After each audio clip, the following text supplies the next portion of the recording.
იცით, ერთ-ერთი ყველაზე მნიშვნელოვანი, რითი ჩვენ გამსხვავდებით ქრისტიანები ყველა სხვა ადამიანებისაგან რა არის? აი დღეს პავლე მოციქულის სიტყვები აღმოვიკითხეთ. როცა განხარდება უკანასკნელი მტერი ჩვენი სიკვდილი. ასე ამბობს პავლე მოციქული. ჩემი მორწმუნე არასოდეს მოკვდება უფალი ამბობს, არამედ გარდაიცვლება იგი სიკვდილისაგან სიცოცხლეში.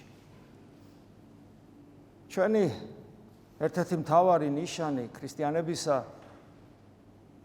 თუ ჩვენ ნამდვილნი ვართ და უნდა ვისწრაფოდეთ ნამდვილობისკენ, არის ის, რომ ჩვენთვის სიკვდილი აღარ არსებობს, არამედ არსებობს გარდაცვალება და ის, რასაც სიკვდილს უწოდებენ, რაც ურწმუნო ადამიანისათვის შემზარავი დასასრულია და ვისაც ურწმუნოებაში სიკვდილისადმი დამოკიდებულება განუცდია და მე განმიცდია როგორც ურწმუნოს თავის დროზე საბჭოეთის იმ ქვეყანაში, სადაც მე დავიბადე და ვცხოვრობდი და გავიზარდე კიდევაც,